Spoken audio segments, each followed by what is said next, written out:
Well, hi everyone. I'm John Ritlin, back with part 2 of my Blu-ray collection. If you missed part 1, I briefly explained that because of camera issues, stuff looked all out of whack, and I wanted people to be able to read the titles correctly, and plus I like redoing some shit if I'm not happy with it. So yeah, that's why I'm doing this, and also I just want to have some fun and talk about some Blu-rays that I have, and also I bought some recently. You might see some new stuff in here that you didn't see the first time around. If you missed the first batch of videos, well, here, these ones are better so you can actually read the title. So, I'm going to talk about some classics, some collections, and some comedies that I have. First up, Die Hard. This is the first 4 Die Hard movies. So this one's a bit old. I really like Die Hard. Die Hard 2 I feel is underappreciated. That one's actually pretty damn good. Die Hard with a Vengeance is pretty good. Live Free or Die Hard, it was okay. It wasn't bad. Good Day Die Hard was less good. But to own all the Die Hard movies on Blu-ray is actually really a treat, or at least own the 4 ones that could qualify as Die Hard movies, because A Good Day at Die Hard was not good. It was not good. It was not good at all. I mean, even Live Free or Die Hard was starting to get batshit insane and get ridiculous because of Bruce Willis's age and all that, and like, how the fuck does he survive that? But at least until that point you could appreciate it. But honestly, Die Hard's such a fucking classic. I hope that's not a hostage, and Nakatomi Plaza, and Die Hard 2 being pretty fun, and Die Hard with a Vengeance introducing the masses to Samuel L. Jackson. Even though there was Pulp Fiction, Die Hard with a Vengeance really got things rolling with him in action movies and stuff like that. So it was really, really cool. And the comedy timing, the comedic timing, easy for me to say, between Bruce Willis and Samuel L. Jackson was really goddamn good and worth watching there. And again, Live Free or Die Hard wasn't all that bad. Now we're going to talk about the Indiana Jones collection.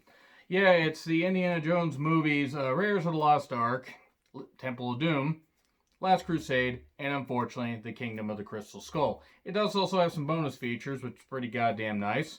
But yeah, so it's really the 3 Indiana Jones movies, and the shitty one. I mean, because let's be honest, Kingdom of the Crystal Skull was not all that good. It wasn't good for a variety of reasons. Shia LaBeouf did not fit in there. This was during the time where he was in the Transformers movies, and then he has since gone away and done his own thing, and actually is doing some pretty good stuff. And I saw, what was it, Hot Ones, that, wing eating thing. He, that interview show where they interview celebrities and they eat hot wings and stuff like that, and some can't survive. And Shia really came out as down to earth, on that. He really showed that that a lot of stuff was going on and everything, and he seems really, really chill and did some good stuff and has made his mistakes, but has, done his best to correct them, address them, and move past. And honestly, Kingdom of the Crystal Skull was doomed from the start. I mean, Indiana Jones in a fridge right there, surviving the nuclear blast. Pretty goddamn stupid, but that being said, I mean, come on. Raiders of the Lost Ark, the whole Boulder thing, Temple of Doom, Kalima, or Calamari, or however the hell that guy said, and Last Crusade. I mean, it's, going for the Holy Grail and saving Sean Connery. Back when Sean Connery made good decisions to be in good movies. Sweet Christ, why did he decide to be in some of that shit that he was in? League of Extraordinary Gentlemen, anyone? Ooh.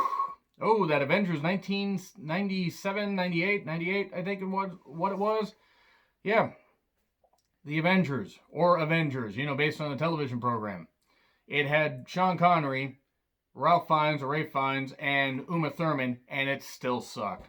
But that being said, Indiana Jones, great stuff to have. And now, the Alfred Hitchcock collection. Okay, so it's the limited edition collection. I'm going to show you what's on this one. So you got Vertigo, Rear Window in Psycho, and also has, also has North by Northwest. I forgot how they did this stuff. It also has The Birds. When the least of your movies is The Birds, you have a good collection here. So, 1, Alfred Hitchcock is one of my favorite directors. He's absolutely goddamn phenomenal. Fucking love the guy. Vertigo, one of my favorite movies. James Stewart, for being the all-American actor, played a lot of fucked up roles. I mean, Vertigo, he loved a dead woman. That right there should tell you just how fucked up the guy was. Rear Window, he was a voyeur. You know, he's taking pictures because he has his leg broken and stuff like that. That movie was goddamn great. Raymond Burr playing a bad guy before he would go on to play Perry Mason, you know, be on the right side of the law.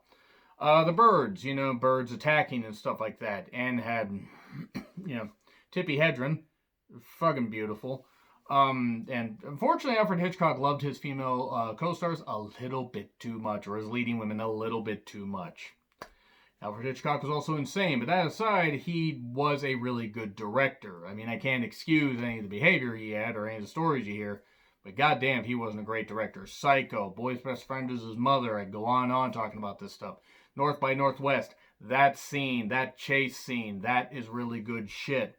And these aren't going to be the only Hitchcock movies I talk about, but this was just really good. This collection, once again, in case you missed it, this collection, goddamn essential if you were any kind of Hitchcock fan. It is just really, really fucking good. So we're going to stay on the subject of Hitchcock, and I'm going to get these things arranged. Probably should have done this before I started the show, but whatever. Let's just fly by the seat of our pants and have a whole bunch of fun. So, putting the collections aside, let's talk about Strangers on a Train. Hi, I can get this out of the sunlight. Strangers on a Train was goddamn amazing. Fucking loved it. Fucking loved this. My God, this movie. This movie, the carousel scene. The fact that, like, you know, what's wrong with him or whatever. They imply stuff that's wrong with the guy who's clearly off his goddamn rocker, but they don't go into it because the unknown is what really can, really set your mind ablaze. And, the scenarios you work up could be even worse than even better than what the director could come up with, even though this is Alfred Hitchcock. But that movie is goddamn amazing. That's fucking great. I can never get tired of watching Hitchcock movies. I might actually do my top 10 favorite Hitchcock movies at some point, but for now, I'm just going to talk about stuff I got in the collection. But Strangers on a Train is goddamn great. So is this. Spellbound. I mean, Ingrid Bergman and Gregory Peck. Shut up and take my money. I mean, that right there. Gregory Peck, one of my favorite actors. I have a lot of Gregory Peck movies I didn't even realize I had. I had more in my... I mean, I think I only have a few. But still, I had more than I thought. Gregory Peck is one of my favorite actors. If you have not seen any of his stuff, you are truly missing out. Gregory Peck is great, and I mean Ingrid Bergman, she right there, she is somebody that has a great career, like has had a great career. Obviously she's not doing movies anymore, but she was somebody that was legendary for a number of years with all the starring roles she had. And also, here's another one, Rebecca. Hi, I'm going to get this in here. Yeah, there we go. All right, Laurence Olivier, Joan Fontaine. Hi, I can talk. Maybe I should try reading these things not in the sun, but right there. That double billing right there. Rebecca is also really, really good. Maybe not his absolute best. It's an underappreciated movie, but it is definitely something that you could check out and be like, hey, I'm really glad that, Hitchcock made this. I didn't feel like this was a waste of my time. I could see why he did this. Not all his movies were like 5 stars or 10 out of 10 or however you want to rate this stuff, or A grade, but a lot of them were really, really, really, really, really goddamn good, as was Cape Fear. No, it's not a Hitchcock movie, but staying on the Gregory Peck line. Robert Mitchum. Robert Mitchum played a really goddamn good bad guy. This was superior to the remake that happened in 1991. That being said, the 1991 movie does deserve a whole lot of love. Robert De Niro was really, really good in it. And it featured a scene with him and I believe Juliette Lewis. And cool, I'm not going to have to take those images out of my head with a fucking spoon. That was pretty gross. But honestly, the Gregory Peck version was great. It's Gregory Peck. So of course, 9 times out of 10, he's going to be just great in anything because he is Gregory Peck. And it's just some like where you absolutely could love it. Yes, has every movie from the late 50s, early 60s aged well? No, some of it's a bit silly. That one captures picture perfect stuff.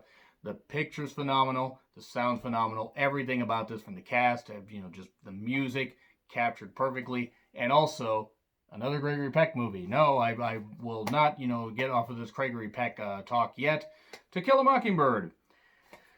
I mean, fuck else do I need to say about To Kill a Mockingbird? It was one of the best pieces of American literature, or at least literature period. I mean, I actually can't remember if the one was American or not, but because I haven't read the book in years and don't figure out the geography of every single writer that I read, or every single author that I read. But this was a great adaptation. Gregory Peck lending so much, star power and credibility to this.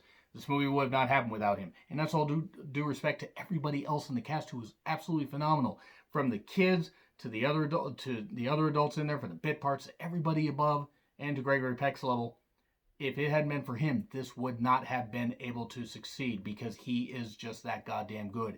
This was phenomenal. I cannot sing this movie's praises enough. May have to watch it at some point and do a full-fledged retro review, but honestly, I just love To Kill a Mockingbird. It's absolutely fantastic. And oh, look, you want to talk about a loaded cast? Let's go look at How the West Was Won. I'm going to read you every single star that is listed on here. But by the way, this is how you fucking do a Western. And it's long. It is by no means a short movie. It is nearly 3 hours. But it is beautifully shot. Beautiful music. The story is rich and detailed. It goes over a number of landscapes and stuff like that, and it's just really, really good from beginning to end. But get ready to hunker down and get ready for a movie where you got to pay attention, but you just can enjoy the performances of. And it's from MGM, by the way. MGM is really good. Carol Baker, Lee J. Cobb, Leroy Jenkins. No, it's not that. Henry Fonda, Carolyn Jones, Carl Malden, Gregory Peck. Hey, another Gregory Peck movie. Yeah, I actually remembered he was in this, but I didn't remember how far down the cast he was. George Peppard, or Peppered. Maybe he was peppered and salted, I don't know. Robert Preston, Debbie Reynolds, James Stewart, Eli Wallach, John Wayne. Yeah, John Wayne was in this. Richard Widmark. Narrated by Spencer Tracy. And then co-starring Bridget Baslin, Walter Brennan, dagnabbit, David Bryan, Andy Devine, Raymond Massey, Agnes Moorehead. I swear I'm mature, and I'm only laughing. I'm not mature at all. Henry Harry Morgan, Thelma Ritter, Mickey Shaganezi, I hope I pronounced that right, and Russ Tamblyn. And was directed by Henry Hathaway, John Ford, George Marshall. 3 people directed this. But to be fair, when you have something this richly detailed, there's a reason why. Also, it's MGM and Cinerama, so it's going to look absolutely phenomenal. But this movie's fucking great. This movie's absolutely fucking great. Here's another thing that's great. We're going to go into more of the modern age. Gladiator. Gladiator is one of Russell Crowe's best goddamn movies, so you can fight me on that if you really want, but I really like that. I think that Russell Crowe deserves so much praise for that. I mean, he got a lot of praise for it, but that movie still holds up. Yes, it is no different than Spartacus or a bunch of other stuff that came out. Those sword and sandal movies, or those epic, history pieces that were richly detailed and everything back in the good old days when film was really, really good, and man was king, and covered the ground he walked on and everything, and the roads were made of gold, and I have no idea what I'm talking about anymore. But back in the good old days of film, Spartacus and stuff like that really was good. But Gladiator, absolutely fantastic. Ridley Scott, I mean, come on. Ridley Scott, a fantastic fucking director. Him, Russell Crowe, and just so many great people. And there, Joaquin Phoenix, oh, the fucking dickish shit that he did. He was so goddamn hateable, but he made it work. He really made it work. Gladiator's fantastic. So is Them. It's giant ants. Giant ants that attack people. I need to also get Tarantula at some point, because I like Tarantula. But I haven't had a chance to actually get that on Blu-ray, because one time I was going to get it, I didn't have enough money at the time. And I didn't want to spend like $24 on it, because it was at a little hole-in-the-wall place. But anyway, Them is about giant ants, and it's people trying to battle back against giant ants. It was when these, monster movies were going out of control, but Them stood up above, most of them, except Creature from the Black Lagoon. I only have that on DVD. I need to get it on Blu-ray at some point. That's one of my favorite monster movies. One of my favorite movies, period. Them is a lot of fun, and it's giant ants. I mean, come on. It came from outer space. I did a retro review of this a few years ago. I think it was a few years ago. And that was phenomenal. It was great stuff. It was from the man that directed Creature from the Black Lagoon and The Incredible Shrinking Man and a whole bunch of other stuff. He was absolutely, in fact, I'm just going to look up his name because I'm going to hate myself. Jack Arnold. God damn it. I was going to say Tom Arnold, and that was wrong. I was going to say Jack Palmer, and then I knew that was wrong. But he knew how to direct movies with subtlety. The only reason that there were creatures in that movie is because Universal insisted on it. He did not want to have that happen because he wanted to, like, just flashes of stuff and everything. He didn't want him, or he didn't want the audience to see the monsters, the aliens that were there, and it actually worked. And it didn't take away from the movie. It was a little disappointing, but it didn't take away from the movie. You could tell what his vision was. I saw a little documentary thing. It was on one of the MST DVDs. I think it was one for Revenge of the Creature when they did that. But it was great to hear about Jack Arnold and just see some of the stuff that he, from film historians, and just know how he felt about film and how he made them. He's a really damn good director. Jack Arnold's one of my top 10 directors of all time. But yeah, it came from outer space. It was really, really good. So was this. Forbidden Planet. Yeah, he had Leslie Nielsen in it, back before he did Comedies. It's not going to be the only time I talk about Leslie Nielsen. But yeah, Leslie Nielsen was really, really good in this, and it's a fun, stupid little sci-fi-ish thing. It's got a whole lot of cheese to it, but it's really interesting to see him back, in his serious days. Check out Day of the Animals, by the way, if you want to see Leslie Nielsen hamming it up like crazy. Also, It Came From Beneath the Sea and 20 Million Miles to Earth. Okay, now we're getting into silly schlock territory. That cost me $8 for a double Blu-ray, and it's just two goofy movies. The found footage, not found footage, but stock footage of heavy movies that were around when movie studios were trying to cut costs and everything, and figured out, we could use stock footage to pad the film. And then we wouldn't have to film as much, and we could rake in the profits because stock footage doesn't cost, nearly as much. They could just do that, and that's pretty much what led to the Mole People and shit like that and everything. But both movies aren't great, but they're fun. What's also, come on, it's The Wizard of Oz. What do you need me to say about The Wizard of Oz? Judy Garland, it's amazing that she lived as long as she did with all the torturous stuff that happened with her. And how directors treated her. It was fucking bullshit, by the way. If you haven't read up on it, read up on it. And if you know, They said some pretty cruel things to her. But Wizard of Oz, automatic classic. One of the best musicals of all time. Great cast, everything. Pay no attention to the man behind the curtain. Not nobody, not know how. The Lollipop Guild.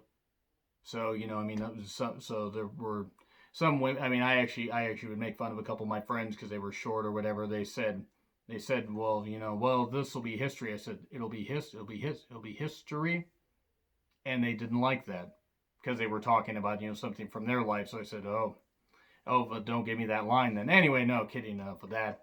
Wizard of Oz is really goddamn good, but it was also really good. Little Women, the remake of Little Women. This movie's fucking excellent. Saoirse Ronan, Florence Pugh, and a whole bunch of people. I just bought that today. And I'm really, really happy I bought that because it's funny that I did my favorite movies of the year right before I went and saw that, 2019. And I went and saw that opening day. I left work early because it was Christmas. Yeah, it came out on Christmas. And I drove down to the theater, bought a ticket online, and actually sat among a group of, I think I was one of 5 guys in the theater, which was kind of funny. But it was really, really entertaining. And Saoirse Ronan, Florence Pugh, and the cast is just fucking phenomenal. The cast is absolutely goddamn amazing. Emma Watson was great in it. Like, really, check out the cast, watch the movie. I did a review on it, so I'm not going to continue to gush over it, but just really, really goddamn entertaining. And yeah, I said I was going to talk about Leslie Nielsen, so I'm just going to put up all 3 of these. I don't have the second Naked Gun movie, and I'm really disappointed. I wasn't able to find it on Blu-ray yet. But yeah, the first 2 Airplanes, I just want to tell you both good luck. We're all counting on you. And, that I am serious, and don't call me Shirley. And that's what led to my drinking problem. And he put the drink up on his forehead. But just so many great lines. And the Naked Gun movies, like, what else can be said about these? Like, they're great. I was in the middle of getting my car washed, and the car wash guys on top. It was just slapstick comedy that absolutely worked. It fucking worked. It's phenomenal.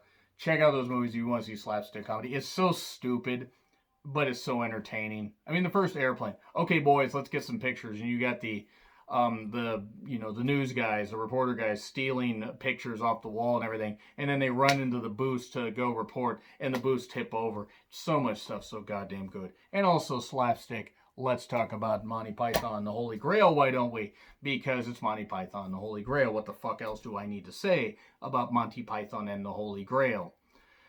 It's just a fucking great comedy, wonderful, so well done, and just it's so goddamn entertaining. Well, she turned me into a newt. Well, it got better. But I can't talk. I can't say enough good shit about that movie. It was just really, really entertaining. So that's actually where I'm going to leave this off. I'm trying to make these movies a little bit shorter because the last ones were like 31 some odd minutes. So I'm trying to make these a little bit shorter. So hopefully you guys enjoy what's in my Blu-ray collection. But make sure, if you haven't checked out some of these movies, make sure to find them on streaming services or buy the Blu-rays cheap, especially the Alfred Hitchcock stuff. If you're into Alfred Hitchcock and you don't have enough of his movies, you won't be disappointed. Really, really good stuff. Anyway, agree, disagree with what I said, like, share, subscribe, Twitter handle in the description. I'm John Rickland. I'll see you soon.